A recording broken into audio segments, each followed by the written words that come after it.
12 घंटे load shedding पूरे सिंध में हो रही है। और उसकी वजह यही है कि पावर प्लांट्स होने के बावजूद एक तरफ तो कहते हैं कि जी हमारे पास बिजली कहते थे पिछले हुक्मरान के वाफर मिकदार में मौजूद है, और उसके साथ साथ अगर दिन में 10-12 घंटे आधा टाइम लोड शेडिंग हो तो उनके सारे क्लेम्स गलत थे। एक बड़ा चैलेंजिंग टास्क है फेडरल गवर्नमेंट को, प्रोविंशियल गवर्नमेंट्स को, कि जो बिजली का बहरान ख़ास तौर पे गर्मियाँ अभी शुरू हुई है, यह आएगा, इसको कैसे हैंडल किया जाए। और मुझे पूरी उम्मीद है कि जो एक्सपीरियंस टीम आई है, ये कोलिशन गवर्नमेंट बनी है जिसमें पाकिस्तान पीपल्स पार्टी, पाकिस्तान मुस्लिम लीग नवाज़, JUI, मुत्तहदा कौमी मूवमेंट, बलूचिस्तान अवामी पार्टी और PNP की भी सपोर्ट इसमें है। ये सब मिलके अपने एक्सपीरियंस से जो ये प्रॉब्लम्स छोड़ के गए हैं उनको इंशाल्लाह ताला फेस करेंगे और आवाम को रिलीफ देंगे। शाह साहब क्या कहेंगे आप, जिस तरीके से इमरान खान कराची में आए, अदारों को और जो पाकिस्तान के रियासती इदारे उनके खिलाफ खर्चासाई की जा रही है, आप लाहौर भी जा रहे हैं, आप क्या समझते हैं कि हुकूमत में भी जब थे तब सब कुछ ठीक लग रहा था, आप अपोजिशन में आगे तो समझते हो तवाज़ुन ठीक है? नहीं, मैं दिमागी तवाज़ुन पे बात नहीं करूँगा, वो मेरा डोमेन नहीं है। उसके लिए और लोग हैं जो सर्टिफाई कर सकते हैं इस चीज़ को। लेकिन ज़रूर जो उनके बयानात सुन के पहले शुरू हुआ था आलमी साजिश से, अब कल मैंने उनके जो पहले स्पोक्समैन होते थे उनकी तरफ से सुना है TV प्रोग्राम में, उन्होंने कहा है कि जी इस्टेब्लिशमेंट से ताल्लुकात हमारे सही होते तो हम हुकूमत में होते अभी तक। तो मसला क्या है इनको खुद नहीं पता। मसला मैं बता देता हूँ। मसला इनकी नाअहली, इनकी इनकॉम्पिटेंस, जिसकी वजह से इनकी हुकूमत गई है। ये लोगों को रिलीफ नहीं दे सके, इसकी वजह से हुकूमत गई। बहाने जो भी बना लें। और इमरान खान साहब वो शख्स हैं जिसको कॉन्ट्रडिक्ट करने के लिए कोई और आदमी नहीं चाहिए। वो खुद अपने आप को वक्तन फ़वक्तन कॉन्ट्रडिक्ट करते रहते हैं। उनके हर सब्जेक्ट पे बिल्कुल दो अपोजिट डायरेक्शन में बयान है, जो पसंद आए वो चला लें।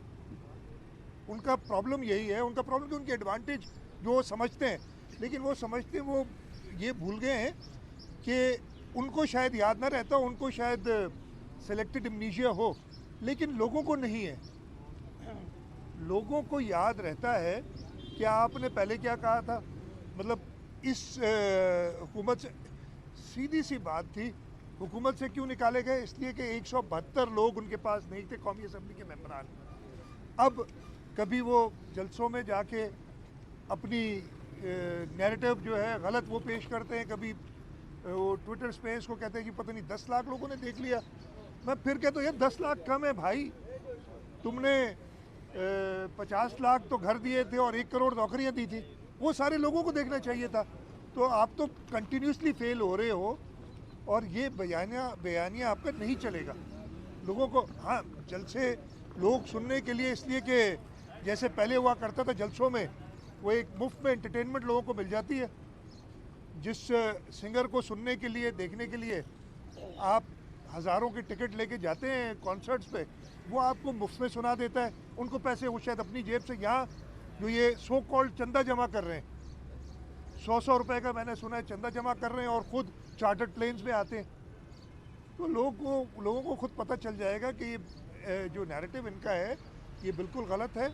और इमरान खान जब भी इलेक्शन होंगे इंशाल्लाह ताला बुरी तरीके से इनकी पार्टी नाकाम होगी। सर, दादू में एक बड़ा सानेहा पेश आया, वहाँ पे कोई गवर्नमेंट मशीनरी नहीं पहुँची, कोई बड़ी शख्सियत नहीं पहुँची, लोगों के साथ बड़ा जुल्म हुआ है। आपका इलाका भी है, आप वहाँ पे ताल्लुक भी रखते हैं, क्या इक़दाम हुए हैं और किन लोगों की नेग्लिजेंस है, कौन नहीं पहुँचा, इस पूरी सूरत हाल के ऊपर अपना कमेंट कीजिए। इसी के साथ लिखिएगा कि वहाँ पे गाँव वालों का ये भी कहना है कि कोई फायर ब्रिगेड की गाड़ी भी नहीं थी। मैं वही बता रहा हूँ, आपने जो कहा कि कोई नहीं पहुँचा, मैं खुद कल उधर था। मैं कल पहुंचा था एक दिन पहले, मतलब उस रात नहीं, उससे एक रात पहले लेट नाइट मतलब 9 बजे के बाद आग लगी थी। जो करीब तरीन म्यूनसिपैलिटी थी उसकी फायर ब्रिगेड ख़राब थी, इस वजह से बाकी जगह से मोबिलाइज़ की। और मैं एडमिट करता हूँ कि रिस्पांस बहुत स्लो था और उस पर जिसकी भी कसूर है, मैंने उसी वक्त, इसलिए कि पहले क्रिटिसिज्म मीडिया की तरफ से आता है और वो क्रिटिसिज्म जायज़ है, उस पर मैं कुछ नहीं कहूँगा, लेकिन पहला हमारा काम था कि इमीडिएट लोगों को रिलीफ पहुँचाना। तो उसी दिन परसों रात को ये वाक़या हुआ है। और जो रात को था, अगली सुबह हमने लोकली तो डिप्टी कमिश्नर ने और वो सब कुक फूड और वो पहुँचाया। पीडीएमए की तरफ से पूरी रिलीफ उसी दिन पहुँच गई थी, अगले दिन मतलब पहुँच गई थी। सारे मैं कल खुद गया था उधर और गांव वाले कह रहे थे कि हमसे इलेक्टेड रिप्रेजेंटेटिव्स इधर पहुंच नहीं सके थे, लेकिन फ़ोन पे उसी वक्त कांटेक्ट में थे और उन्होंने कोई शिकायत एज सच इलेक्टेड रिप्रेजेंटेटिव के, हाँ जो देर से लोग पहुंचे, मैंने चीफ सेक्रेटरी साहब को कहा था, उन्होंने होम सेक्रेटरी की सरबराही में एक कमेटी बनाई है कि इन्वेस्टिगेट करे और होम सेक्रेटरी भी कल उधर पहुंच गए इन्वेस्टिगेट करने। मैंने उनको 3 से 7 दिन दिए हैं कि मुझे वो रिपोर्ट पेश करें, जिसकी भी नेग्लिजेंस होगी उसको हम सज़ा देंगे। मैं खुद हमारे वज़रा, मैं जो डिज़ास्टर मैनेजमेंट के हमारे रिहेबिलिटेशन के मिनिस्टर है वो उधर थे। हमने घर बना के उन्हें देने, हमारे शहीद बेनज़ीर हाउसिंग सेल है, मतलब शहीद बेनज़ीर हाउसिंग सेल, उसके जो स्पेशल असिस्टेंट हैं वो भी कल उधर गए थे और उन्होंने सर्वे शुरू किया है। मैंने गांव वालों से वादा किया है कि गांव वालों के लिए घर बना के देंगे, सारे जिनके घर जले हैं, जो उनको नुकसान हुआ है। एक तो ह्यूमन लाइफ का तो कोई नेमुल बदल नहीं है, लेकिन उनके साथ गम बांटने के लिए जो वो कॉम्पनसेशन भी देंगे। हमने जो उनके मवेशी बहुत डेथ हुई है उनकी कॉम्पनसेशन देंगे। फिर उधर अनाज पड़ा था इसलिए कि सारे खेती बाड़ी से लोग हैं। और मैं आपको बताऊँ, ये जगह जहाँ पे आग लगी थी ये काछों का इलाका हमारा कहलाता है, पहाड़ों का, पहाड़ जहाँ होते हैं। और ये जो मेन हाईवे से तकरीबन 1.5 से 2 घंटे दूर था ये जहाँ पे ये आग लगी है।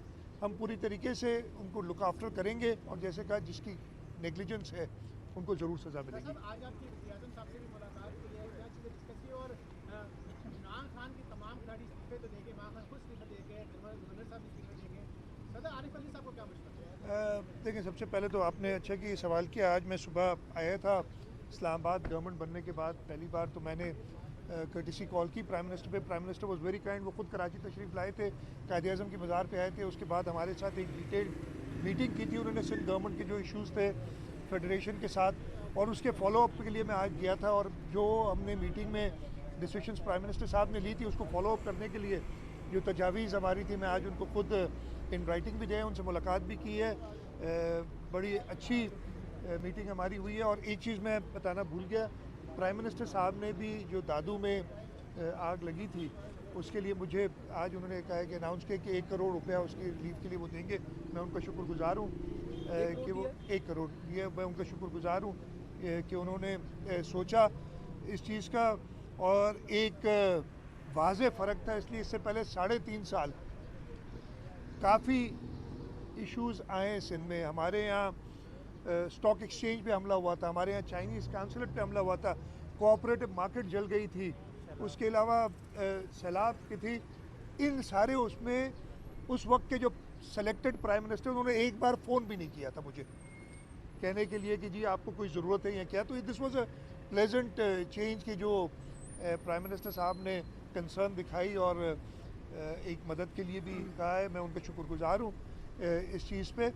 तो बाकी जैसे मैंने बताया कि उनसे मुलाकात हुई है, उन्होंने बड़ा क्लियरली कहा है कि उनका दफ्तर सूबा सिंध के मसाइल के लिए हमेशा हाजिर है। और मैं पूरी उम्मीद करता हूँ, मैंने प्राइम मिनिस्टर साहब को एक बात आज की है, मैंने अपनी कैबिनेट मीटिंग में भी की थी, कि 1.5 साल रह गया हुकूमत का, 3.5 साल से ऊपर मैं एडमिट करता हूँ कि हम कुछ नहीं कर सके, ना फेडरल गवर्नमेंट ने किया है ना प्रोविंशियल गवर्नमेंट कर सकी है। मैंने अपनी कैबिनेट में कहा और आज प्राइम मिनिस्टर साहब से भी कहा था कि 1.5 साल में हमने 5 साल का काम करना है। और इन 5 साल में इसलिए कि लोगों के पास जाएंगे तो हमसे 5 साल की वो कारकर्दगी मांगेंगे, 1.5 साल की नहीं मांगेंगे मुझसे, ख़ास तौर पे इसलिए कि मैं अगर चीफ मिनिस्टर हूँ पूरे 5 साल। तो ये हमें काम करना है। 2 इस पर मैं जिक्र कर रहा था तो मेरे साथ मेरे एडवाइज़र लॉ खड़े, उन्होंने कहा था ज़रा देख लीजिएगा, इसलिए कि जो नैब का रेफरेंस है ना उसमें एक ये भी है कि चीफ मिनिस्टर ने कहा इस प्रोजेक्ट को जल्दी करो, ये भी एलिगेशन है। तो आपको कहेंगे यार 1.5 साल का काम 5 साल में कर रहे हो तो तुम ज़रूर कोई करप्शन कर रहे हो इधर। तो ये एक अलग एलिमेंट है जो उन्होंने मुझे थोड़ा सा वार्न किया, लेकिन चले कोई बात नहीं, हमें लोगों के काम करने हैं। मैं आपको बता रहा हूँ, इसमें एक एलिगेशन मेरे ऊपर ये है कि एक मीटिंग में चीफ मिनिस्टर साहब ने कहा कि ये प्रोजेक्ट एक्सपेडाइट करें, जल्दी करें। तो ये क्यों कहा उन्होंने? तो मैं जब 1.5 साल में 5 साल का काम कर रहा हूँ, अल्लाह करेगा उनको ऐसी खौफनाक किस्म की जो है ख्वाब ना आएंगे दोबारा, लेकिन हमने अपने काम करना। अली साहब का भी बता दें। हाँ देखिए, गवर्नर्स ने सिंध गवर्नर ने इस्तीफ़ा दे दिया, उनका इस्तीफ़ा मंजूर भी हो गया है। पंजाब गवर्नर ने इस्तीफ़ा नहीं दिया है। डॉक्टर आरिफ अलवी साहब सदर पाकिस्तान है, उनका अपनी सवाबदीद है। लेकिन मैं सिर्फ एक बात ज़रूर करूँगा कि जो उनकी कॉन्स्टिट्यूशनल रिस्पॉन्सिबिलिटी है, मैं सदर साहब मोहतरम हैं, एडवाइस तो नहीं कर सकता। मैं as a chief minister, as a legislator, वो ख़ुद भी लेजिस्लेटर रहे हैं, कि आइन की पासदारी उनका काम है। जो उनकी कॉन्स्टिट्यूशनल रिस्पॉन्सिबिलिटीज़ हैं, दो should be above party lines. बहुत ही अफसोस होता है जब सुनने में आता है कि जी वो हलफ नहीं उठवा रहे या वो कोई और अपना काम ऐसा नहीं कर रहे। तो मैं यही कहूँगा कि अपनी कॉन्स्टिट्यूशनल रिस्पॉन्सिबिलिटी जब तक इस पोस्ट पे है वो पूरी करें। अगर वो समझते हैं कि अपनी कॉन्स्टिट्यूशनल रिस्पॉन्सिबिलिटीज़ पूरी नहीं कर सक रहे तो फिर उनको ज़रूर पोस्ट छोड़ देनी चाहिए। अगर मैं समझूं कि मैं अपनी कॉन्स्टिट्यूशनल रिस्पॉन्सिबिलिटीज़ पूरी नहीं कर रहा तो मैं चिमटा नहीं रहूँगा किसी चीज़ से। तो सदर साहब के पास दो ऑप्शंस हैं, या अपनी कॉन्स्टिट्यूशनल रिस्पॉन्सिबिलिटीज़ पूरी करें, या अगर वो समझते हैं कि उनकी अपनी पार्टी का वज़न इतना ज़्यादा है उनके ऊपर कि पाकिस्तान के आइन को फॉलो नहीं कर सकते, तो फिर वो छोड़ दें। Thank you. ठीक है, थैंक यू जी।